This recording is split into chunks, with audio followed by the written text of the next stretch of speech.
Listen closely, O brave souls and daring adventurers, as I weave for you a tale of cosmic cataclysm and mystical treachery, a tale that shook the very foundations of realm space and sent shivers through the planes themselves. During the wondrous days of yore, on the fateful date of Tarsak 29 in the year of blue fire, the world was plunged into the turbulent grasp of the Spellplague. This calamity, known as the Blue Breath of Change by some of the inhabitants of Abir, was a tempest of arcane fury, the likes of which had never been seen before. The tale begins with the divine machinations of gods, each vying for supremacy over the realm of magic. The weave, that celestial tapestry that cradled the boundless energies of arcane might, was Mystra's sacred domain for countless eons. Within its intricate threads, the very fabric of magic was woven and held in harmonious balance. But alas, on one fateful day, the goddess was struck down in a divine drama of epic proportions. As the heavens wept and the stars shuddered, Mystra's demise unleashed a tempest of untamed magic, bursting forth from the shattered weave like a mighty volcano erupting in the celestial realms. This raw and uncontrollable power surged through the cosmos, leaving in its wake a trail of chaos and bewilderment that would forever be known as the Spellplague. Yet, even as the scholars gathered to unlock the secrets of this catastrophe, they found themselves lost in a labyrinth of theories and riddles. Some believed, with conviction in their hearts, that the Spellplague was but the mournful consequence of Mystra's fall, as the weave, once a symphony of magical harmony, shattered like a crystal mirror into countless shards. But not all the sages sang the same song of reason. Some voices rose with dissent, casting doubt upon this logical explanation. They reminded their peers that Mystra, in her eternal existence, had faced death's embrace before and emerged reborn, the weave undisturbed in its sacred charge. Around 1396 Dr., a wondrous construct named Cynosure, with a mind as vast as the cosmos, offered a daring theory that echoed like a celestial chorus. It spoke of an entity, the traitor, bound in the dark dungeons of Star Deep, escaping its confinement in tandem with the very moment Mystra met her tragic end. Could this enigmatic traitor, a specter of intrigue and treachery, have wielded influence in the unfurling drama of the Spellplague? The scholars' minds danced like stars in the night sky, pondering this celestial dance of coincidence and consequence. So, who was this traitor? The traitor, once hailed as the illustrious Lord of Winter's Peace, was no ordinary noble Eladrin. Nay, he was a keeper of the cerulean sign, a lofty position that held sway within the mystical spire of Winter's Peace. This esteemed Eladrin, whose very name was whispered with reverence, succumbed to the allure of darkness. With a heart tainted by ambition, he turned his back on the spire and pledged himself to the nefarious abelethic sovereignty, that shadowy cabal that lurked in the hidden depths. In a twisted pact of power and deceit, he ascended to the highest echelons of the sovereignty, donning the mantle of their high priest. His new title sent shivers through the spines of even the boldest souls, for he became the puppeteer of eldritch secrets and arcane intrigues. The mighty keepers of Winter's Peace took swift and severe action. Stripped of his name, his rank, and even his very essence, he was branded forever as the traitor. Bound in the irons of captivity within the hallowed Star Deep, he became a prisoner of cosmic consequence, a specter of doom whose very presence sent ripples of fear through the celestial realms. But it was the Spellplague that eventually allowed the traitor to escape. Was this his master plan to allow for his escape, or a mere coincidence? The very fabric of the weave, unraveled like silken threads, allowed him passage to realms unknown. The traitor found himself in a realm as enchanting as it was perilous, the Feywild. A realm where emerald forests sang with a chorus of ethereal voices, and majestic creatures roamed free like legends from ancient tales.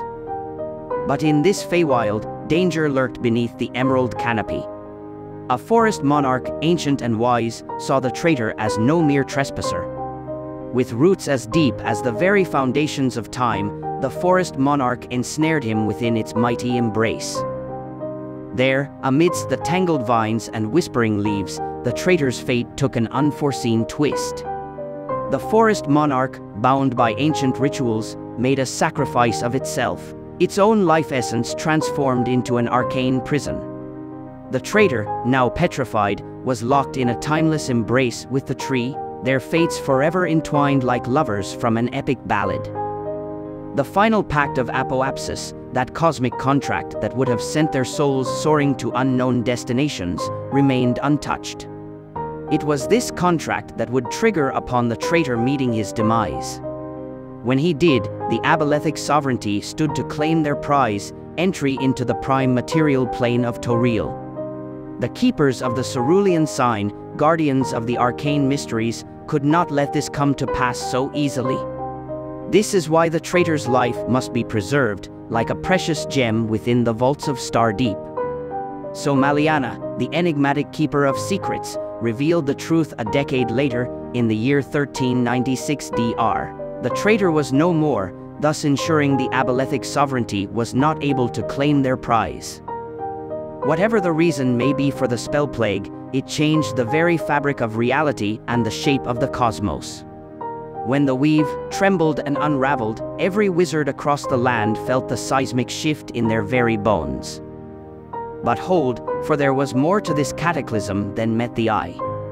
The malevolent madness of the treacherous Cyric, that vile deity of deceit, tainted the remnants of the dissolving weave. Like a venomous serpent striking with deadly precision, he birthed a new source of arcane energy, blue flames that danced with a malevolence all their own. This defiling energy, born from the corrupted heart of Cyric, devoured the sacred realm of Dweomerheart, leaving naught but ashes in its wake. But the flames hungered for more, and they spread their treacherous dance across the multiverse like a wildfire unleashed. For those who dared to encounter the Spellplague risked a fate both dire and bizarre. Plague Change they were called, for the energies of the cataclysm twisted them into monstrous forms, their bodies transformed in grotesque and unpredictable ways. Minds, once clear as the night sky, were lost to the depths of insanity, like stars vanishing into the cosmic void. Yet, there were those who encountered the milder touch of the Spellplague, and fortune smiled upon them. Spell scars they bore, marks of magical might etched upon their very souls. Such scars bestowed potent and wondrous abilities upon these fortunate few. A spectacle of blue flames erupted in the Mare jungles, a sight that would echo through the ages. Swift as a dragon's breath, the Spellplague engulfed the land of Toril. But fear not, for the wizards of Horua, masters of the arcane arts, were not caught unawares. Through their ancient divinations, they foresaw the demise of Mystra and the unraveling of the weave. With courage and wit, they harnessed the very energy of the blue flames, whisking most of their kingdom away to another realm, the enchanting world of Abir. Alas, the remaining lands of Horua were not spared the calamity's wrath. The wild magic unleashed in the wake of the Spellplague laid waste to the fertile plains, leaving devastation in its wake, felt even in the distant city of Waterdeep. The plague-wrought lands emerged from the chaos, where Sespec, the Golden Plains, and the Nagalands transformed into a surreal and unpredictable realm. The portals and gates of other realms too fell under the corrupting influence of the blue flames, spreading the Spellplague far and wide across Toril. Like a celestial symphony of destruction, the cataclysm touched almost every corner of Faerun. Old lands vanished, new ones arose, and spellcasters met a fate both tragic and insane, their powers lost like stars flickering out in the night sky. Then, in a twist of fate that defied time itself, the Spellplague crossed into the world of Abir. The breathtaking Gontal, a land of ancient secrets, was caught in the embrace of the blue breath of change. Like a cosmic melody reaching to its climax, the primordial Nihushta's fortress of Glor erupted with a force like the mighty Tearfall, shaking the very foundations of Abir. The continent of Larikond was torn asunder by a seismic quake, and the Dragonborn's proud city of Tymanchabar vanished amidst the swirling blue fire. As the Spellplague raged, the city citadel of Gerard Daimar crashed upon Unther, shrouded in the very flames of change. Many believed Unther and its conquerors to be obliterated, but a twist of fate transported them to the lands of Sheer in Abir. And the cosmic dance continued as Laracond, now known as Returned Abir, found itself adrift in the trackless sea, colliding with the lands of Mastika. So what was the lasting cost of this cataclysm? In the wake of the cataclysm, magic itself, that elusive and capricious force, rebelled against its own nature. Spells that once danced with precision and grace faltered like stars flickering in a moonless sky. The harmony of the arcane symphony was shattered, and even the most practiced sorcerers found their conjurations leading to unreliable and unexpected outcomes. Alas, not even the mighty wards of Silvery Moon, that bastion of ancient magical defenses, were spared the wrath of the Spellplague. Like a thunderous roar echoing through the ages, the wards that once shielded the city crumbled like a castle built on clouds. The realm of spellcasting, once a dance of finesse and certainty, was now fraught with uncertainty and peril. The very weave of magic, like an intricate tapestry, lay torn and twisted, leaving spellcasters to grapple with a new era of unpredictability. Savras, that sagacious god of divination, met his untimely end when the very realm of Mistra, Dweamerheart, succumbed to dissolution. Like a falling star, he descended into the realms beyond, his wisdom scattered like stardust across the cosmos. But hold, for even greater upheaval awaited in the divine realm. Azuth, the god of mages, found himself hurtling through the cosmic void like a comet untethered. Amidst the nine hells, the scheming Asmodeus seized his chance. With a wicked glint in his eye, he stole Azutha's divine essence, merging their powers like alchemical elements, and ascending to godhood himself. In the halls of the divine, justice loomed like a storm gathering on the horizon. The vile Cyric, that devious god of murder, faced the wrath of a conclave formed by Lathander, the radiant dawn, Soon, the enchanting beauty, and Tyr, the stern justice. Accused of the heinous murder of Mistra, the fates of gods and mortals alike hung in the balance. In a celestial trial of epic proportions, the conclave found Cyric guilty, and his punishment was sealed. Like a cosmic prisoner, he was cast into the supreme throne, a realm of confinement where his nefarious machinations were to be contained for eternity. But in this dance of divine transformation, Lathander himself underwent a metamorphosis of celestial magnitude. From his radiant form, he transformed back into a Monator, the ancient and wise god of sun and time, reclaiming his ancient mantle. Amidst the raging chaos, one noble god ventured to save his beloved pride.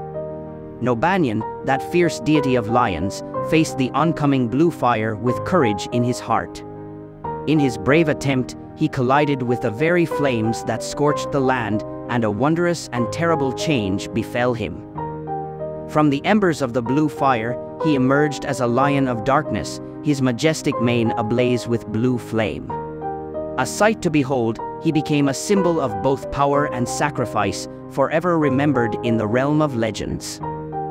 Curtains of radiant blue flames swept the landscape with a celestial fury, leaving no hill unturned and no plain untouched. The earth itself seemed to rebel as shards of land took flight, transforming into wondrous earthmotes that floated like islands in the sky. Beneath the sea of fallen stars, the Underdark groaned and yawned, giving birth to treacherous rifts that plunged the waters into depths unseen. Ports once bustling with life were cut off from their livelihood, and a dark chasm known as the Underchasm emerged, swallowing the lands of southeast Chesenta in a blaze of arcane glory. Chesenta, that realm of marvels and majesty, thrived even amidst the destruction, though its beloved ruler, the enigmatic Khazar, vanished into the mists like a specter of old. In a cosmic dance of lands, a portion of Sheer exchanged places with vast sections of Kondath and western Chesenta, birthing the kingdom of Akanul, a realm where Genasi held sway and wonders abounded. Mulharand, once a land of ancient deities and divine might, fell victim to utter devastation. Its pantheon vanished like stars fading into the dawn, leaving the land in ruins. But from the ashes of Mulhorand arose the empire of High Amaskar, where the deep Imaskari cast their arcane legacy. Chult, the land of wild mysteries, transformed into a massive island as the Chultan Peninsula severed ties with the mainland. Samarak, once a realm of allure, fell to a watery grave, with spell-scarred survivors as its only remnants. In a desperate bid to save their city, the Berry of Mesro created a demi-plane, disappearing from Toril and leaving behind haunting ruins for the curious to discover. Var the Golden, that once glorious peninsula, became a region swallowed by the Great Sea, earning the title of Var the Drowned. The Misty Vale, home to mystical elves, met a similar fate as changes in climate tore asunder its tranquility, leaving behind Elfharrow, a land fiercely guarded from intruders. The Shar, once a land of splendor, became a desolate wasteland known as the Shar Desolation, where echoes of forgotten glory lingered in the winds. The Great Rift transformed into the dark abyss of the Underchasm, where earthmotes floated like dreams beyond reach. The cheerful realm of Luiren, inhabited by joyful halflings, sank beneath the waves, becoming the Gulf of Luiren. But in time, resilient halfling communities survived as island redoubts, weaving tales of survival and triumph. Evermeet, that elven island of timeless beauty, found itself pulled into the ethereal realm of Fairy, leaving behind a faint echo of its former self. Yet, the elves of Evermeet danced between realms with enchanting ease, keeping a tether to both Fairy and Faerun. As the cosmic ballet continued, the island of Nimbrel vanished with a mystique that left even the most learned scholars pondering its fate. The land of Conyberry saw a fascinating exchange of territories with a bear, as survivors from both realms united in a prosperous village. The trembling earth, like a colossal sea serpent unleashed, sent tsunamis crashing upon the shores, devastating the island and coastal regions of Faerun. The advanced realm of Lontan was hit with a force like a tempest unleashed. Smoke powder and reagents exploded in a magnificent spectacle of chaos, and the waves of blue fire engulfed much of Lontan, transporting what remained to a bear. In the tapestry of the multiverse, the World Tree, that ancient pillar that bridged the realms, met its doom. Like a giant falling in battle, it crumbled into the cosmic winds, leaving a void that resonated with a mournful echo across the plains. The grand realms of the outer planes, like kingdoms of infinite wonder, were not spared from the Spellplague's wrath. Some were torn asunder, their splendor reduced to ashes. Others collided and merged like dancers in an otherworldly ball, giving birth to entirely new dominions of astral majesty. Within Dweomerheart, the very heart of arcane forces, chaos ran rampant. The essence of magic itself dissolved like sand in a desert storm, leaving only echoes of what once was. But behold, the Spellplague's impact reached beyond the mortal realm. The Feywild, that realm of whimsy and enchantment, surged back into Toril's embrace like an old friend returning home. The paths between the two planes reopened, and the dances of fairies and forest spirits graced the land once more. With the ascent to godhood, the cunning Asmodeus seized his moment of opportunity. He wielded his newfound power with might, attempting to halt the eternal blood war that raged between the Abyss and the Nine Hells. In a display of cosmic might, he hurled the Abyss into the very elemental chaos, like a gambit of celestial proportions. Yet, alas, the blood war proved indomitable, like an eternal storm refusing to yield. Though stalled for 100 years, the war's fury could not be quenched, leaving Asmodeus to ponder the heavens with a calculating eye. Waves of radiant azure fires, like dragons unleashed, surged through the land, leaving naught but death in their wake. Yet, even in death, some found an unholy resurrection, rising from the ashes as plague-changed ghouls, cursed to roam the land in eternal hunger. Amongst the humans, fate played a whimsical tune. Those bound to the mysterious Shadowfell underwent a transformation of proportions, becoming a new race known as the Shadarkai, their destinies intertwined with the shadows themselves. Illusions that shrouded the settlements on Saloon dissipated like morning mists, revealing their true visage to the astonished eyes of Toril's denizens.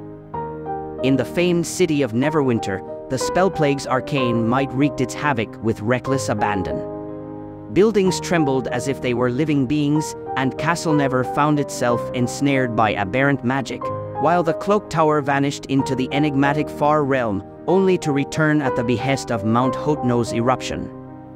Earthmotes, like islands from the realms of dreams, emerged in the Docks district, and the Moonstone Mask itself danced upon a floating landmass, like a grand spectacle of theater. The walking statues of Waterdeep, that ethereal marvel of the city, descended upon the land in a tempest of destruction. The Blackstaff's might was but a flicker in the face of their rampage, and the city's streets echoed with their thunderous footsteps. The Tower of Twilight, that spire of wonder, was expelled from time itself, vanishing into the folds of reality, only to reappear at a crossroad in a dance with destiny. In Leylon, the magic of the High Tower of Thalavar broke its ancient bonds, releasing monstrous guardians to terrorize the city, while its arcane energies cascaded outward, ensnaring all who gazed upon it. The land of Toril itself underwent a transformation of mythic proportions. The gift of psionics surged like a cosmic storm, a reaction to the far realm-defiling energy of the Spellplague, empowering the mortal realm with new mysteries and wonders. Yet, fear not, dear listeners, for even the most turbulent times find an end. The Spellplague's relentless grip waned, its arcane might subsiding as the world found its semblance of normality. By Mystra's divine grace, the weave was resurrected, restoring magic to its former glory, though echoes of the Spellplague lingered in the Plaguelands. Lord Ao himself intervened, commencing the Second Sundering to heal the ravages of the Spellplague and restore the worlds of Toril and Abir. As always, if you would like to hear many more tales and legends, don't forget to hit like and subscribe.